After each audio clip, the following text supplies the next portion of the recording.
नमस्कार, आप देख रहे हैं प्रदेश का सबसे भरोसेमंद news channel India news Uttar Pradesh Uttarakhand. मैं हूं रोहित सावल। 25 सालों तक समाजवादी पार्टी में जिसका डंका बजता था, आज उसी ने साइकिल का साथ छोड़ दिया। कभी जो पूर्वांचल का छोटा चौधरी था, आज वह हाथी पर सवार होकर बैंड बजा रहा है। वहीं दूसरी ओर जो कभी गाजियाबाद में दबंग थे, आज माननीय बनने की होड़ में लगे हैं।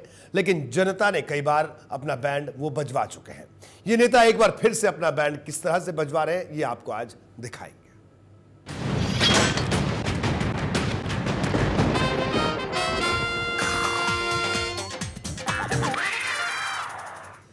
वो कभी यूपी की राजनीति में पूर्वांचल का छोटा चौधरी था। सपा सरकार में उसका कद किसी राजा से कम नहीं था। नेताजी का वो खास था, लेकिन समाजवादी कुनबे की जंग हार चुके पिता के साथ अब ये छोटा चौधरी नहीं है। 25 सालों तक मुलायम की साइकिल थामे अंबिका अब हाथी पर सवार हो गए।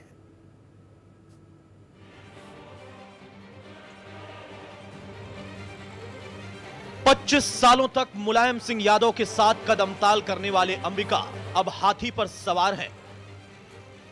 यूपी विधानसभा चुनाव में एक ओर जहां राजनीतिक पार्टियां उम्मीदवारों के नामों का ऐलान करने में लगी हैं, वहीं टिकट ना मिलने से नाराज नेता पाला बदलने में लगे हैं। मुलायम कुनबे में पिता पुत्र के बीच वर्चस्व का संग्राम थमने के बाद अब नेता अपने लिए एक सेफ हाउस तलाश रहे हैं। कोई बीजेपी का रुख कर रहा तो कोई बहन जी के हाथी पर सवार होने की जुगाड़ में है। यूपी चुनाव से ठीक पहले समाजवादी पार्टी को एक बड़ा झटका लगा। पार्टी के कद्दावर नेता और अखिलेश सरकार में मंत्री रहे अंबिका चौधरी ने बहुजन समाज पार्टी का दामन थाम लिया। इससे सपा के लिए बड़ा झटका भी माना जा रहा है। अंबिका चौधरी शिवपाल यादव के करीबी माने जाते रहे हैं। 25 सालों तक मुलायम सिंह के खासम खास रहे अंबिका चौधरी की समाजवादी पार्टी से विदाई हो गई है। और उस घटनाक्रम में जितनी बातें, जितने उतार चढ़ाव की और जितनी बातें आगे पीछे आई गई हैं, वो नितांत गंभीर है, क्योंकि सिर्फ एक पार्टी का आंतरिक मामला नहीं है। चुनाव का वर्ष है और एक ऐसी पार्टी जो सत्ता में है इस प्रदेश के, उसके भीतर का हुआ घटनाक्रम, और खासतौर से ऐसे मोड़ पर जब 2017 के चुनाव बहुत अहम है, क्योंकि उत्तर प्रदेश में भारतीय जनता पार्टी को अगर खारिज नहीं किया गया तो 2019 में दूसरी कठिनाइयां देश के सामने आ सकती हैं, बड़ी कठिनाई। और इस घटनाक्रम में जिस तरीके से भी एक राजनीतिक दल को, खास तौर से सांप्रदायिक ताकतों को कमजोर करने वाले एक राजनीतिक दल को अपनी जिम्मेदारी का जिस तरीके से निर्वाह करना चाहिए, और जिस तरीके से ये सारा घटनाक्रम हुआ और उसका पटाक्षेप तो नहीं कहूंगा, सीधे सीधे जय पराजय 16 जनवरी को निर्वाचन आयोग के फैसले के बाद हुई है। उससे ये स्पष्ट हो गया है कि इनकी जिम्मेदारी इन सेकुलर लोगों की हिफाजत करने की बजाय, खास तौर से अल्पसंख्यकों की हिफाजत करने की बजाय, दलितों पिछड़ों की हिफाजत करने की राजनीति करने की बजाय कोई और उद्देश्य था इस पूरे झगड़े का और उस झगड़े के परिणाम का भी। इसलिए ये बहुत महत्वपूर्ण बात है। सपा के पारिवारिक झगड़े में अखिलेश यादव ने उन्हें बर्खास्त कर दिया था। 2012 में चुनाव हारने के बावजूद शिवपाल ने उन्हें बलिया की फेफना सीट से मौका दिया था, लेकिन इस बार अखिलेश यादव ने इस सीट से संग्राम सिंह को उतार दिया। बीएसपी में शामिल होने के बाद अंबिका चौधरी को फेफना सीट से टिकट भी मिल चुका है। स्वीकार करने की कृपा की है, इसलिए मैं उनका आभार व्यक्त करता हूं। मैं समाजवादी पार्टी की प्राथमिक सदस्यता और उससे संबंधित सभी पदों से मैंने इस्तीफा दे दिया है, और अब मैं पूरी तौर पर समर्पित होकर बहुजन समाज पार्टी के साथ आगे की राजनीति में जो भी दिशा निर्देश माननीय बहन जी का और पार्टी का होगा, उसके अधीन काम करने के लिए अपने को समर्पित करता हूं। पूर्वांचल की राजनीति में खासा दबदबा रखने वाले अंबिका चौधरी 1993 से 2012 तक फेफना विधानसभा से विधायक और सपा सरकार में राजस्व मंत्री रहे। 10 साल तक सपा प्रवक्ता रहे, लेकिन चौधरी तीसरी बार 2012 में चुनाव हार गए। इसके बाद पार्टी ने उन्हें एमएलसी बना दिया। अखिलेश कैबिनेट में मुलायम सिंह की सिफारिश पर चौधरी को राजस्व मंत्री, पिछड़ा वर्ग व विकलांग मंत्री बनाया गया, लेकिन बाद में उनसे लखनऊ के कॉलेज के जमीन विवाद में राजस्व मंत्री पद ले लिया गया। लेकिन जब समाजवादी कुनबे में वर्चस्व का संग्राम शुरू हुआ तो अंबिका ने शिवपाल का साथ दिया, जिसका खामियाजा उन्हें अपनी टिकट खोकर गंवाना पड़ा। अखिलेश की 208 उम्मीदवारों की सूची में अंबिका का नाम शामिल न होने से उनकी बड़ी उम्मीदों पर पानी फिर गया। ऐसे में अपने राजनीतिक वजूद को बचाए रखने के लिए अंबिका ने बीएसपी का दामन थाम लिया। अखिलेश यादव को खुली चुनौती दी। समाजवादी पार्टी में जारी वर्चस्व की जंग जीतने वाले अखिलेश यादव अपने सिटिंग विधायकों को टिकट ना देकर बैंड बजा रहे हैं। वहीं दशकों तक साइकिल सवारी करने वाले अंबिका अब हाथी पर सवार होकर अखिलेश का बैंड बजाने में लगे हैं। लेकिन अंबिका की मुश्किल यह है कि जिस हाथी को सालों तक नकारते रहे, विरोध करते रहे, अब उसी हाथी के नाम पर वोट मांगना पड़ेगा। ऐसे में कहीं ऐसा ना हो कि फिफना की जनता 2012 के इतिहास को दोहराकर अंबिका चौधरी का ही बैंड बजा दे। Bureau report, India news. जी हाँ, तो बैंड बजेगा भी। आज हमने अंबिका चौधरी की बात की, आज की सबसे बड़ी खबर थी, और अंबिका चौधरी ने बीएसपी का दामन थाम लिया। बड़ा सवाल यह उठता है कि क्या अंबिका चौधरी बीएसपी में शामिल होकर सपा का बैंड बजवा पाएंगे या उनका खुद का बैंड बज सकता है। हमारे साथ विजय उपाध्याय साहब मौजूद हैं लखनऊ से। विजय जी, क्या कहना आपका, क्या अंबिका चौधरी समाजवादी पार्टी का बैंड बजवा पाएंगे या उनका खुद का बैंड बज जाएगा? ये स्थितियां बन रही है, क्या लगता है आपको?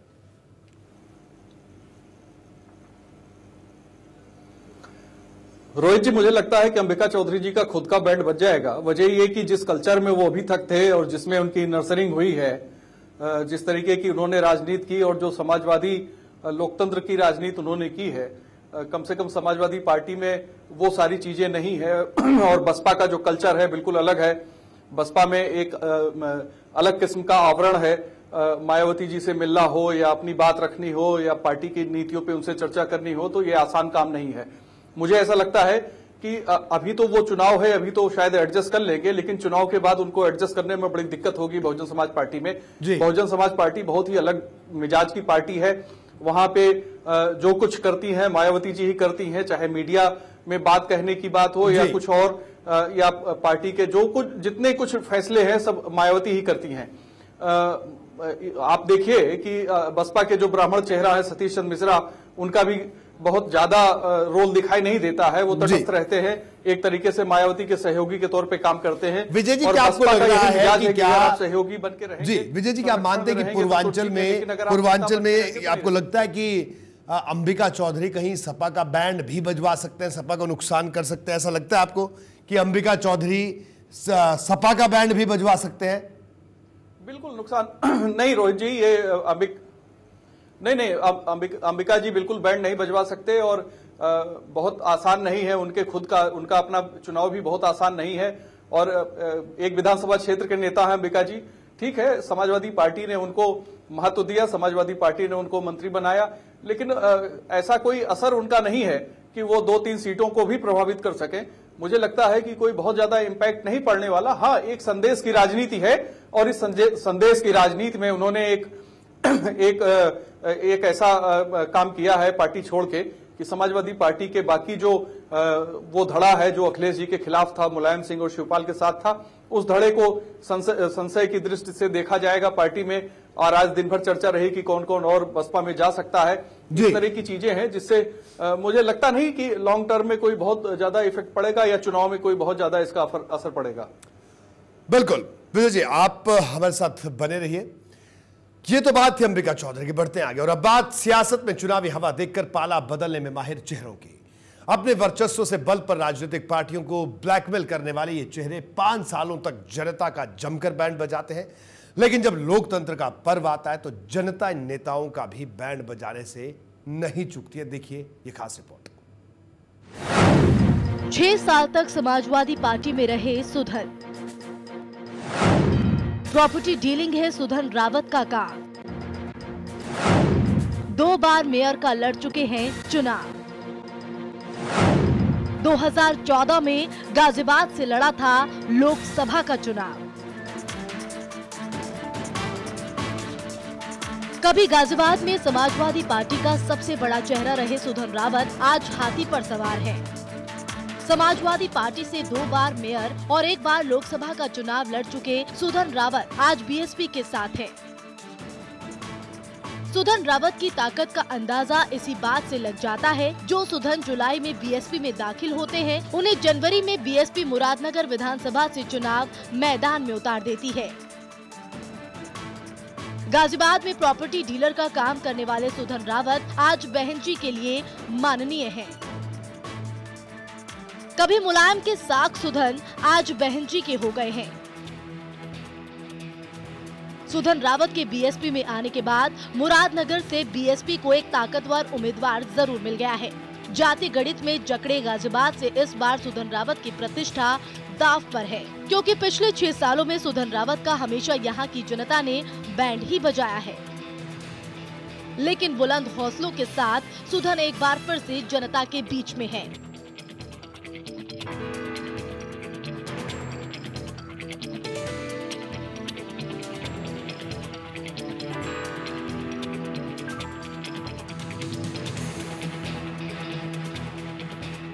वहीं दूसरी ओर गाजियाबाद का दूसरा बड़ा सियासी चेहरा मदन भैया हैं। सियासी साठगांठ में माहिर मदन भैया इस बार लोनी विधानसभा सीट से आरएलडी के टिकट पर मैदान में हैं। पिछले कई चुनावों से हार का मुंह देख रहे मदन भैया को इस बार जीत की उम्मीद है। दर्जनों आरोपों में घिरे मदन भैया का लोनी इलाके में तूती बोलती है।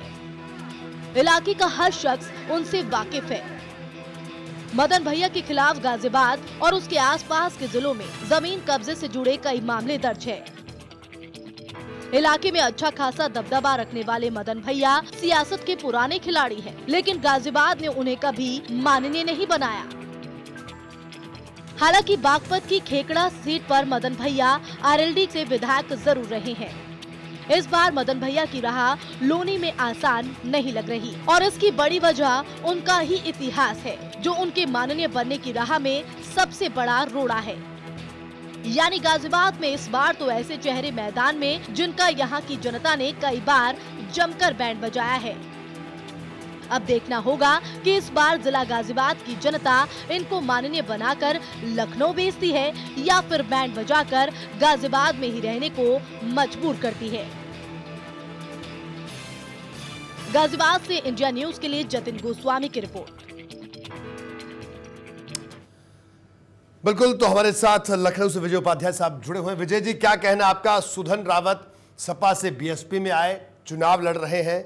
मदन भैया आरएलडी पहुंच गए, चुनाव लड़ रहे हैं। मदन भैया की छवि भी आप जानते हैं, तो क्या लगता है इन दोनों नेताओं का? सुधन रावत बीएसपी में आ गए और इनको लगता है कि बीएसपी में आकर ये सबका बैंड बजा देंगे, लेकिन क्या आपको स्थिति लगती है कि इनका पाला बदलना किस लिहाज से ये बैंड बजाएंगे या इनका खुद का बैंड बजेगा?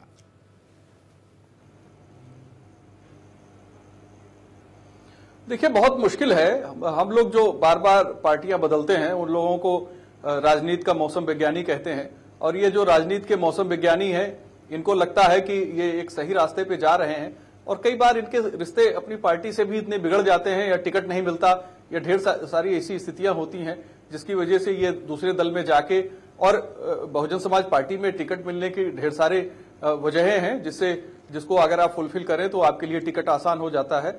तो शायद उस रास्ते को इन लोगों ने अपनाया है, लेकिन ये तो जनता को ही तय करना है कि इनका बैंड बजेगा या ये बैंड बजाएंगे। मुझे लगता है कि इसके लिए थोड़ा सा इंतजार करना पड़ेगा। कई बार जो दबदबे और वर्चस्व वाले नेता होते हैं, जनता किसी न किसी कारण से उनके साथ खड़ी हो जाती है, लेकिन इनकी लड़ाई बहुत आसान नहीं है। संभव है कि बैंड बज जाए। चलिए, तो मुमकिन है कि बैंड जनता बजा दे, क्योंकि 5 साल तक जब जनता का बैंड बजता है तो उनकी चुनाव है, ऐसे में बारी अब जनता की है। भैया जी, आप हमारे साथ बने रहिए। एक छोटे से ब्रेक के लिए यहाँ पर रुकेंगे, ब्रेक के बाद जल्द हाजिर होंगे और ब्रेक के बाद बात करेंगे। गली गली शोर है, बात कुछ और है।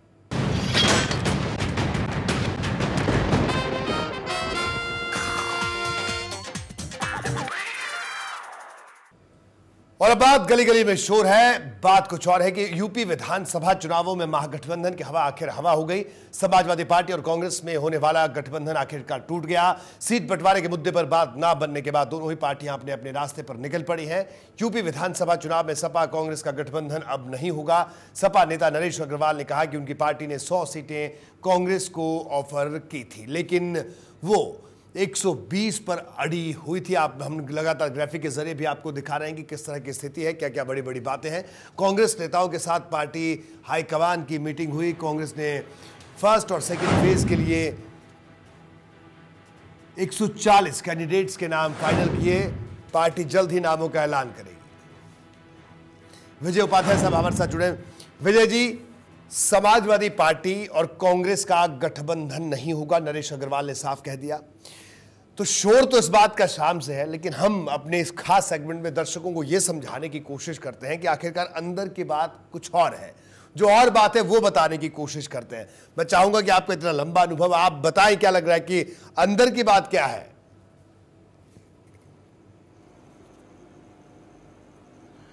देखिए रोहित जी, इसमें दो बातों पे ध्यान देना पड़ेगा। पहला, खुद अखिलेश यादव जी बार बार कहते रहे कि अगर समाजवादी पार्टी का कांग्रेस से गठबंधन होगा तो हम 300 सीटें जीतेंगे। ये बयान अखिलेश यादव ने एक दो बार नहीं दिया, दर्जनों बार दिया और कई दर्जन बार दिया ये बयान। जब भी उनसे पूछा जाता वो खुद ही कहते कि सपा बहुमत पा लेगी, लेकिन हम अगर कांग्रेस के साथ लड़ेंगे तो 300 सीटों से ज्यादा जीतेंगे। एक तो ये अखिलेश यादव जी का बयान है। दूसरा, जब कलह चरम पर थी तो 23 अक्टूबर का एक पत्र है शिवपाल यादव जी, तत्कालीन समाजवादी पार्टी के प्रदेश अध्यक्ष का, जो उन्होंने प्रोफेसर राम गोपाल के एक पत्र के जवाब में लिखा था, जिसमें उन्होंने इस पत्र को उन्होंने सार्वजनिक किया। और इस पत्र में साफ साफ उन्होंने लिखा था, शिवपाल यादव जी ने, कि प्रोफेसर राम गोपाल जी भारतीय जनता पार्टी से मिले हुए हैं और इनके बेटे और इनके बहू का यादव सिंह घोटाले के मामले में सीबीआई की जांच चल रही है। ये इन्होंने ही बिहार का महागठबंधन तोड़वाया है और ये भाजपा के लिए काम करते हैं। तो ये जो शिवपाल जी का पत्र है, ये पत्र कहीं न कहीं मुझे लगता है कि मौजूदा गठबंधन में भी अड़चन डाल रहा है। और शायद ये बड़ी वजह हो सकती है, क्योंकि जिस तरीके से अखिलेश जितना कॉन्फिडेंस से गठबंधन के बारे में बोल रहे थे और जिस तरीके से गठबंधन को नकारा गया है, ये अपने आप में विरोधाभास है और ये बताता है कि भीतर कोई ऐसी चीज है जिसकी वजह से गठबंधन नहीं हो पा रहा है और कांग्रेस के साथ नहीं जाना चाहती। रोचक बात यह है कि बहुजन समाज पार्टी की जो राष्ट्रीय अध्यक्ष है मायावती जी, वो भी ये एडवाइस कांग्रेस को कर रही हैं कि वो सपा के साथ गठबंधन न करे, क्योंकि सपा और कांग्रेस का गठबंधन कहीं न कहीं भारतीय जनता पार्टी को रोकने के लिए अगर बनता है तो उससे बहुजन समाज पार्टी को भी नुकसान होगा। अब ये सारी परिस्थितियां हैं। इन परिस्थितियों के बावजूद अगर गठबंधन नहीं हो रहा है तो निश्चित तौर पे वो जो शिवपाल यादव जी का पत्र है वो बहुत महत्वपूर्ण है। और उस पत्र में तो साफ साफ लिखा है कि गठबंधन बिहार का क्यों नहीं हुआ, शायद वही वजह उत्तर प्रदेश में कांग्रेस के गठबंधन के न हो पाने की भी है।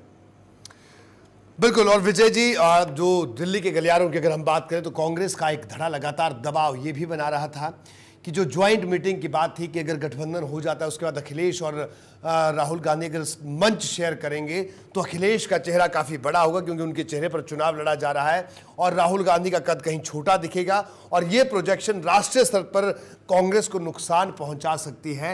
ये बात भी कांग्रेस का एक धड़ा लगातार दिल्ली में कर रहा था। तो क्या आप मानते हैं कि ये भी एक पेच हो सकता है कांग्रेस की तरफ से? हालांकि सपा की तरफ से आपने तमाम बातें बताई, आखिर में क्या कहना है?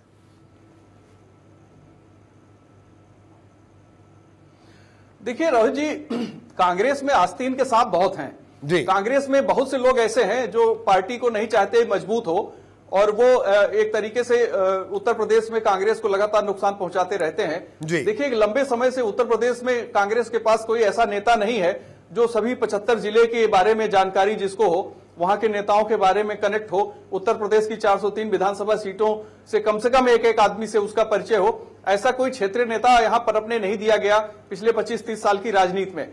रोचक बात यह है कि 1980 से 1989 के बीच में उत्तर प्रदेश में कांग्रेस ने 4 मुख्यमंत्री दिए। 4 मुख्यमंत्री में बीपी सिंह का बेटा राजनीति में नहीं है, बाकी 3 मुख्यमंत्रियों के बेटे राजनीति में है, जिसमें श्रीपत मिश्रा जी हैं, वीर बहादुर सिंह जी हैं, एनडी तिवारी जी हैं। तीनों के बेटे जो हैं वो भारतीय जनता पार्टी में आ चुके हैं। अगर उससे पहले भी जाइए तो यहाँ मुख्यमंत्री थे हेमवती नंदन महुड़ा, उनका भी परिवार भाजपा में जा चुका है। बिल्कुल। मेरा ऐसा मानना है कि वजह ये नहीं है कि अखिलेश का चेहरा बड़ा हो जाएगा या राहुल गांधी का। मुझे अच्छे से याद है 2008 में जब समाजवादी पार्टी ने केंद्र में कांग्रेस की सरकार को सपोर्ट किया था, उस समय अखिलेश यादव जी ने बार बार ये बात कही थी कि राहुल गांधी प्रधानमंत्री होंगे और हम उनके नेतृत्व में 2009 का चुनाव लड़ेंगे। अब बाद में बात इनकी टूट गई और गठबंधन इन लोगों का हुआ नहीं। मुझे ऐसा नहीं लगता कि ये वजह है, मुख्य वजह ये है। ये जरूर है कि कांग्रेस में कंफ्यूजन पैदा करने वाले नेता बहुत हैं और जिस तरीके से इसमें गैर राजनीतिक लोगों के साथ गठबंधन की कवायद कांग्रेस की तरफ से की जा रही थी, वो ज्यादा इसके लिए जिम्मेदार है। बिल्कुल, आपका बहुत बहुत शुक्रिया विजय उपाध्याय साहब, हमारे इस खास कार्यक्रम में जुड़ने के लिए। विजय उपाध्याय साहब हमारे साथ मौजूद है और हम आपको बता रहे थे कि गली गली में जो शोर है वो शोर तो है, लेकिन उसके अंदर की बात यानी लेकिन जो असल बात है वो कुछ और है, और वो बात हमने आपको बताने की कोशिश की। तो बहरहाल हमारी इस खास पेशकश में आज इतना ही। दीजिए इजाजत, नमस्कार।